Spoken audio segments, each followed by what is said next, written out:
What up, y'all? It's your boy, Mr. Downtown Melo, and you're listening to the Entertainment Report on iHeartRadio, live from Dubai for Tuesday, May 15th, 2018, delivering some major stories and trends going on in the world of entertainment and beyond. You can follow the show on Facebook, Twitter, or Instagram, facebook.com/The Entertainment Report with Ray Melo, that's RAYMELO, on Twitter at The Enter Report, or on Instagram at The Entertainment Report. You can listen to the show anytime you want on iHeartRadio. Just go to iHeart.com or your iHeart phone app, search for The Entertainment Report, and it'll take you to the page. Margot Kidder, the actress best known for portraying Superman's love interest Lois Lane opposite the late Christopher Reeve, has died at the age of 69. Kidder died Sunday at her home in Livingston, Montana. The Francis David Funeral Home and a crematory confirmed. People magazine said her cause of death is unknown. Kidder portrayed Lois Lane, the determined and strong-willed Daily Planet reporter who falls in love with Superman, starring with 1978's Superman. She reprised the role 3 more times in Superman 2 in 1980, Superman 3 in 1983, and Superman 4, The Quest for Peace in 1987. Kidder started her career in television in the 1960s by guest starring on McQueen and The Mod Squad before landing a series regular role on Nichols, which ran from 1971 to 1972. Kidder appeared in films including Quackster, Fortune Has a Cousin in the Bronx opposite Gene Wilder, Sisters, The Amityville Horror, Mob Story, and The White Room, among others. The actress suffered from mental health issues throughout her life that left her homeless in 1996. She was diagnosed with bipolar disorder and was taken to Olive View UCLA Medical Center after going missing for several days. She recovered and returned to television with guest starring roles on The L Word, Brothers and Sisters, and Superman series Smallville. Kidder also appeared on Broadway, most notably in 2002's production of The Vagina Monologues, and took home an Emmy Award in 2015 for a role as on R.L. Stein's The Haunting Hour. Kidder had 2 projects in pre-production leading up to her death. She last appeared in the 2017 drama The Neighborhood. Kidder, a Canadian who became a U.S. citizen in 2005, is survived by her daughter Maggie. Sony Pictures announced it has acquired the worldwide rights to Jason Reitman's The Frontrunner, starring Hugh Jackman as former politician Gary Hart. Hart, who's now 81, served as a U.S. Senator from Colorado from 1975 to 1987. The synopsis of the movie says, The Frontrunner chronicles the rise and fall of politician Gary Hart, who was considered the frontrunner for the 1988 Democratic presidential nomination when his campaign was sidelined by the story of an extramarital relationship with Donna Rice. As tabloid journalism and political journalism emerged from the first time, Senator Hart was forced to drop out of the race. The big screen adaptation of Matt Bai's 2014 book, All the Truth Is Out, will also feature Vera Fantamiglia, J.K. Simmons, Madhu Athi, Josh Brenner, Caitlin Dever, Tommy Dewey, Molly Ephraim, Spencer Garrett, Ari Grainer, Toby Huss, Mike Judd, Alex Kaprotsky, Mark O'Brien, Sarah Paxton, Kevin Pollak, and Steve Sishi. Reitman, who is the son of the late filmmaker Ivan Reitman, said in a statement, "Having grown up wandering around the Columbia lot as a kid, it's a particular thrill to bring The Frontrunner back home for the first studio I can remember. I cannot wait for the moviegoers to see Hugh's humanistic transformation into one of the most complicated political figures of our time." The Frontrunner is scheduled for a fall theatrical release. Oscar-winning filmmaker Guillermo del Toro is working on a new horror anthology series called 10 After Midnight for Netflix. This marks The Shape of Water, Autore's first live-action series. He also created the animated series Troll Hunters for the streaming service. His live-action films include Crimson Peak, Pan's Labyrinth, and Hellboy. News release announcing his latest project says creator and executive producer Del Toro will bring his own visionary style as both a writer and director to certain episodes. In addition, he will handpick a team of the genre's best writers and exciting new filmmakers to bring his selection of stories to life. No casting has been announced yet. Fox has renewed Batman prequel series Gotham for a 5th and final season. The final season will run 13 episodes and will focus on Bruce Wayne becoming the iconic DC comic crime fighter, Deadline reported. The series follows Ben McKenzie as future Batman ally James Gordon, and as he encounters a number of classic villains such as the Penguin played by Robin Lord Taylor and the Riddler played by Corey Michael Smith during his early days as a police detective. Fox said in a statement, the 5th and final season will wrap up this unique origin story of the great DC Comics supervillains and vigilantes, which reveals an entirely new chapter that has never been told. Mackenzie said on Twitter Sunday after Gotham was renewed, "We have the best fans in the world. Good work, guys. #Gotham Season 5. ACNS Monday has renewed its Marvel action drama Agents of S.H.I.E.L.D. for a sixth season. Starring Clark Gregg, Ming-Na Wen, and Chloe Bennett, the show follows the world-saving non-superhero members of the Strategic Homeland Intervention, Enforcement, and Logistics Division. Season 5 is to wrap up Friday. The Marvel website said about the season finale, "Coulson's life or death is the challenge the team finds themselves in, as the wrong decision will cause the destruction of Earth." BBC's Peaky Blinders and Three Girls One Big at the 2018 Virgin TV British Academy Television Awards Sunday at the Royal Festival Hall in London. Peaky Blinders, a 1920s crime drama starring Cillian Murphy, Helen McCrory, and Paul Anderson, won the award for drama series Over the Crown, Line of Duty, and The End of the Effin' World. Three Girls, which depicts the true story of three young girls who were sexually abused and trafficked, took home awards for miniseries and leading actors for stars Molly Windsor over Claire Foy for The Crown, Sinead Keenan for Little Boy Blue, and Thandie Newton for Line of Duty. Windsor said about the show's real-life subjects, "Three girls were born out of the courage of the real three girls and the real Holly, Amber, and Ruby that told the story over and over and over." I just want to say thank you to everyone for recognizing how selfless that is and how brave that is. Sean Bean won the award for lead actor for his performance as a Catholic priest in Broken against Joe Cole for the Hang the DJ episode of Black Mirror, Tim Pigott-Smith for King Charles III, and Jack Rowan for Born to Kill. Brian F. O'Brien won Best Supporting Actor for Little Boy Blue. Vanessa Kirby won the award for a supporting actress for a role as Princess Margaret in The Crown, the only award won for the Netflix drama, which was nominated 3 times. He said about portraying Margaret, "I felt like the luckiest person in the world to play somebody that was so colorful and vivid and brave and strong." John Motson was honored with a special award on the same day he retired from sports commentary. Other winners include The Handmaid's Tale, winning the award for Best International Series, This Country winning Scripted Comedy, Daisy Mae Cooper winning Best Female Performance in a Comedy Program for This Country, and Toby Jones won Male Performance in a Comedy Program for Detectorist, among others. Nintendo is bringing back its previous discontinued retro console, the NES Classic, on June 29th. The NES Classic, which retails for $59.99, was released in the fall 2016, but it was succeeded by the SNES Classic in the fall 2017. The standalone console comes with 30 classic games from the 80s and early 90s, including Super Mario Bros. 1 and 3, Donkey Kong, The Legend of Zelda, Meteoroid, Pac-Man, Final Fantasy, Kirby's Adventure, and more. The NES Classic is packaged with one wired control, an AC adapter, and an HDMI cable that allows the throwback games to be displayed in high definition. Nintendo, in their announcement on Twitter, also confirmed that the SNES Classic would be made available along with the NES Classic throughout the rest of the year. Kensington Palace issued a statement Monday following a report Meghan Markle's father won't attend her wedding to Prince Harry. Britain's royal family requested understanding and respect be extended to Meghan Markle's father, Thomas Markle, amid the difficult situation. The statement reads, "This is a deeply personal moment for Ms. Markle in the days before her wedding." Earlier Monday, TMZ reported Thomas Markle would not attend the wedding after it was revealed he allowed a photo agency to take stage pictures of him preparing for the wedding. The report stated he grew to regret the photos and decided not to attend the wedding as not to embarrass the royal family or his daughter. In an interview on British TV, ITV, Meghan Markle's half-sister Samantha Markle said she urged their father to stage the photos to help improve his image. She said, "I said the world has no idea that you're getting in shape and doing healthy things. They don't photograph you buying vegetables and pH water. They photograph you in as in unflattering ways as they can say. I say, really, you need to show the world you're getting in shape and doing great healthy things. So I suggested it." Samantha Markle also dismissed the idea that her father had been paid to take the pictures. She says, "I do not believe so. That was not the motive. It was my suggestion. I had no idea, but if he did, I'm going to assume it was pittance. They don't pay that much. It really was so the world could see him doing the healthy things."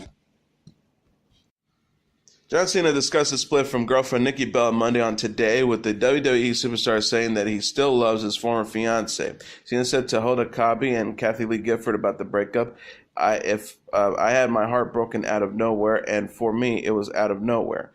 He continued, I still love Nicole. I would still love to marry Nicole. I would still love to have a family with Nicole. There was an unfortunate set of circumstances where our relationship ended. Cena also stated that he wants to reconcile with Bella in hopes that they can find a way back to each other. He says, I don't want anybody else. I love Nicole, and I'm really trying to support her in finding whatever it is that she wants that made this fall apart in the first place. I don't have any other hopes other than maybe one day we can work it out. Bella announced in April that the pair split and called off their wedding plans after being together for 6 years. The third season of E's Total Bellas, which premieres on Friday, is set to chronicle the breakup between Bella and Cena. Bella said while speaking with E about the new season, I think a lot of people are going to be able to relate to it. I think it's going to also give a lot of people courage and bravery to speak up. I think sometimes we go through things because we're like, okay, this is what we need to do. It's too late. It's never too late to make a decision. Greek alum Amber Stevens is going to be a first-time mom. The 31-year-old actress announced in an Instagram post Sunday on Mother's Day that she's expecting a baby with husband and former Greek co-star Andrew J. West in the fall. Stevens posted a collage of instant photos. The collage includes snapshots of Stevens with West and glimpse of the star's baby bump. She captioned the post, the best is yet to come, # coming this fall. West shared the same photo and sweet message on Monday on Instagram. 34-year-old actor wrote, Happy belated Mother's Day to my absolutely amazing wife, # coming this fall. Stevens and West played love interest Ashley and Fisher on Greek, which had a 4-season run from 2007 to 2011 on ABC. Stevens discussed her connection with West in an interview prior to their wedding in December 2014. The actress told the Los Angeles Daily News, we're ready for the next thing. He totally gets what I do for a living, and he does it also, so we really have this amazing understanding of the relationship. We really support each other, and we have a blast together. He's my best friend, and my parents like him. Stevens is known for playing Maxine North on The Carmichael Show, while West portrayed Gareth on The Walking Dead and Henry Mills on Once Upon a Time. Chanel Iman is going to be a first-time mom. The 27-year-old model announced in an Instagram post Sunday on Mother's Day that she's expecting a baby with her husband, NFL player Sterling Shepard. Iman shared a series of photos from her maternity shoot with photographer James McCary, including a picture of her growing baby bump. She captioned the snapshot, Daddy and Mommy, can't wait to meet you. As I approach motherhood, I want to wish a happy Mother's Day to all mothers and mommies to be. A photo by James McCary. The former Victoria's Secret model also posted a pair of photos with Shepard, a wide receiver for the New York Giants. She wrote, we both are blessed in many different ways that our love has created a wonderful new life and can't wait for this ultimate blessing to arrive. We thank God for allowing us this opportunity to become parents, and we cannot wait to hold our baby in our arms. Iman and Shepard married in Los Angeles in March with Jordan Dunn, Odell Beckham Jr., Chrissy Teigen, and other celebrities in attendance.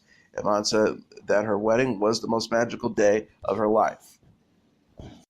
Taraji P. Henson is engaged to be married. The 47-year-old actress announced in an Instagram post Monday that she said yes to her boyfriend, former NFL player Kelvin Hayden, Sunday on Mother's Day. Henson is parent to 24-year-old son Marcel Johnson with late ex-boyfriend William Johnson. She showed off her diamond engagement ring in a photo from her Mother's Day celebration with Hayden.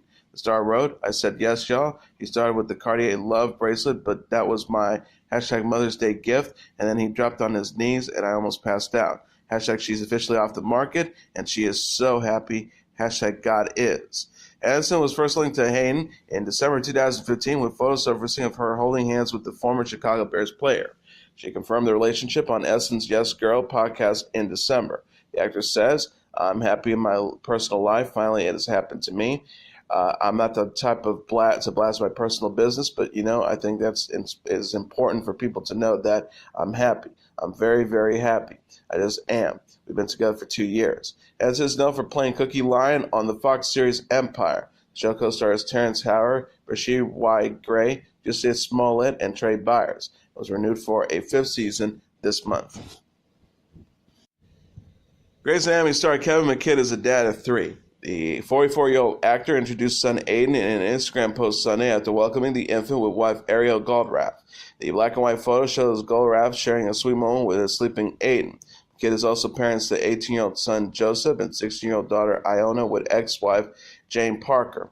He wrote, "On this beautiful Mother's Day evening, welcome little Aiden to our family and to the world. Ariel, you're the most amazing mother, and I love you so much. Hashtag Happy Mother's Day, hashtag forever, hashtag we Aiden, hashtag Ariel, hashtag new life." The Kid's co-star, Sarah Drew, was among those to comment on the post. The actress gushed, "I can't wait to snuggle him again. He is so beautiful." The Kid had announced his marriage to Golraff and her pregnancy in a post on his website in March. He wrote, "Ariel and I are happy to announce our marriage, a new baby who is soon to join our growing family. Close friends and family came together with my Gray's family to share in our celebration day." The Kid plays Owen Hunt on Grey's Anatomy. Drew, who portrays April Kepler, defended co-star Kelly McKidd last week after McKidd's character, Maggie Pierce, developed a romance with April's ex-husband, Jackson Avery, played by Jesse Williams. Drake announced on Twitter Monday a new North American tour that begins in July, where he will be accompanied by rap trio Migos. The tour, titled Aubrey and the Three Amigos, in reference to Drake's real name, is set to begin on July 26th at the Vince Barn Home Arena in Salt Lake City before wrapping up November 17th at the Phillips Arena in Atlanta. The tour will also be visiting Toronto, Chicago, New York, Boston, Miami, Dallas, and Los Angeles, among other cities. Drake said on Twitter, "Pre-sale starts tomorrow and on sale Friday," alongside a red promotional poster for the tour that features Drake and Migos members Offset, Quavo, and Takeoff. The tagline for the poster says, "A handpicked dream team." Drake released an BTS is sharing new details about its forthcoming album, Love Yourself Tear. The K-pop group's agency, Big Hit Entertainment, shared a track list for the album Sunday on Twitter. Love Yourself Tear will feature 11 tracks, including the lead single Fake Love and a new collaboration with American DJ Steve Aoki. BTS previously worked with Aoki on a remix of its song, Mic Drop. Big Hit Entertainment wrote, hashtag BTS, hashtag Love Yourself Tear track list. The Love Yourself Tear is a follow-up to BTS's EP Love Yourself Her, which debuted in September. The group will release the new album May 18th and perform a single from the album on May 20th at the 2018 Billboard Music Awards. A collection consisting of items from Prince's wardrobe and other memorabilia is set to be auctioned in New York next Friday. Auction firm Jillian's Auction will offer selections of the legendary singer's property, including custom guitars and outfits he wore while performing during an event titled Property from the Life and Career of Prince at the Hard Rock Cafe in New York City, May 18th. The auction house set a world record for the highest price ever paid for a Prince guitar when it sold a Blue Teal Cloud guitar belonging to the singer for $700,000 in November. Highlights of Friday's auction includes a Schickster White Cloud electric guitar estimated to sell between $20,000 and $30,000, and a Yellow Cloud electric guitar expected to sell between $60,000 and $80,000. Prince commissioned the White Cloud guitar in 2002 and styled it after the guitar that appeared in the 1984 film Purple Rain. It was designed by Dave Russin and gifted to a Paisley Park employee. Also included in the auction is a custom electric blue ensemble Prince wore on stage while performing Paisley Park with Lenny Kravitz, which is estimated to sell for $40,000 to $50,000. In all, the auction features more than 150 items, including clothing designed by Versace and Prada, record awards, posters, tour schedules, jewelry, backstage passes, and set lists. Bids on items can be placed over the phone, online, or in person during the event at the Hard Rock Cafe. Prince was found dead at his Paisley Park estate in Minneapolis at the age of 50. And now let's take a look at what happened on this date in entertainment history. On this date in 1982, Ebony and Ivory begins a 7-week run at number 1 on the pop charts. Without the black keys, the white keys on the piano pretty much must be stuck, like playing Twinkle Twinkle Little Star or Do Re Mi. If you want anything more interesting than that, if you want a song like Yesterday, for instance, you're going to have to get the two sets of keys working together. From this little insight, Paul McCartney crafted the biggest hit record of his post-Beatles career, Ebony and Ivory. Recorded as a duet with the great Stevie Wonder, Ebony and Ivory took the top spot in the Billboard Hot 100 singles charts on this date in 1982, and didn't relinquish it until 7 weeks later. McCartney had been a fan of Stevie Wonder's for many years before they first met. He even included a Braille message for Stevie, "We love you," on the back of his 1973 Wings album, Red Rose Speedway. Wonder spent the 1970s recording a string of incredible albums that often include songs expressing a strong social consciousness. It's not surprisingly then that McCartney thought of Stevie Wonder as a duet partner for Ebony and Ivory.